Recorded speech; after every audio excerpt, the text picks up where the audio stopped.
যুক্তরাষ্ট্রের president Donald ট্রাম্পের একটি ফোন কলেই কি সব বদলে গেল?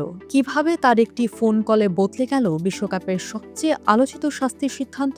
যুক্তরাষ্ট্রের স্ট্রাইকার ফোলারিন বলগুন বসনিয়া ও হার্জেগোভিনার বিপক্ষে সরাসরি লাল কার্ড দেখিয়েছিলেন। নিয়ম অনুযায়ী শেষ ১৬ ম্যাচে তার এক ম্যাচের নিষেধাজ্ঞা কার্যকর হওয়ার কথা ছিল, কিন্তু ফিফা সেই নিষেধাজ্ঞা ১ বছরের প্রবেশন শর্তে স্থগিত করেছে। এরপরই শুরু হয়েছে তীব্র বিতর্ক।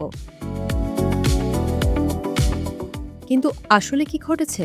বিভিন্ন আন্তর্জাতিক গণমাধ্যম জানিয়েছে, ম্যাচের পর যুক্তরাষ্ট্রের প্রেসিডেন্ট ডোনাল্ড ট্রাম্প ফিফা সভাপতি জিয়ান্নি ইনফান্তিনোর সঙ্গে কথা বলেন। পরে ট্রাম্প সামাজিক যোগাযোগ মাধ্যমে ফিফাকে সঠিক সিদ্ধান্ত নেওয়ার জন্য ধন্যবাদ জানান। তবে ফিফা আনুষ্ঠানিকভাবে ট্রাম্পের ফোনকে সিদ্ধান্তের কারণ হিসেবে স্বীকার করেনি।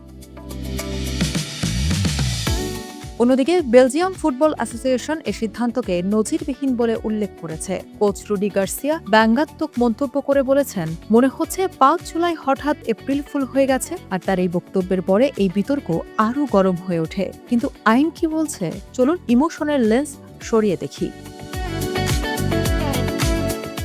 ফিফার শৃঙ্খলা বিধির ২৭ নম্বর অনুচ্ছেদ বিচারিক সংস্থাকে বিশেষ পরিস্থিতিতে কোনো নিষেধাজ্ঞার কার্যকারিতা স্থগিত করার ক্ষমতা দেয়। ফিফা বলছে, বালগুনের ক্ষেত্রেও সেই বিধি প্রয়োগ করা হয়েছে, অর্থাৎ নিয়মের বাইরে নয়, বরং নিয়মের মধ্যেই সিদ্ধান্ত নেওয়া হয়েছে।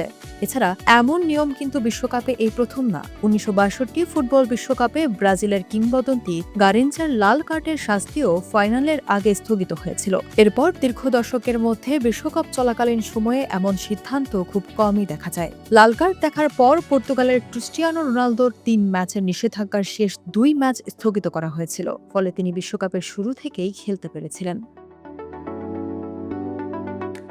এছাড়া গত এপ্রিলে বিশ্বকাপ বাছাই পর্বে লাল কার্ড পাওয়া আর্জেন্টিনার নিকোলাস ও তামেন্দি এবং ইকুয়েডরের মোইসেস কাইসেদোর এক ম্যাচের নিষেধাজ্ঞাও স্থগিত করা হয়েছিল, যাতে তারা বিশ্বকাপের উদ্বোধনী ম্যাচে খেলতে পারেন। এখন সবচেয়ে বড় প্রশ্ন, ফিফা কি কেবল তাদের বিধি অনুসরণ করেছে, নাকি বিশ্বের সবচেয়ে ক্ষমতাধর রাজনৈতিক ব্যক্তির মন্তব্য অনিচ্ছাকৃতভাবেই এই বিতর্ককে আরো বড় করে তুলেছে? সেই উত্তর হয়তো এখনই মিলবে না, তবে বালগুনকে নিয়ে এই সিদ্ধান্ত ২০২৬ বিশ্বকাপের অন্যতম আলোচিত বিতর্ক হিসেবেই ইতিহাসে থেকে যাবে।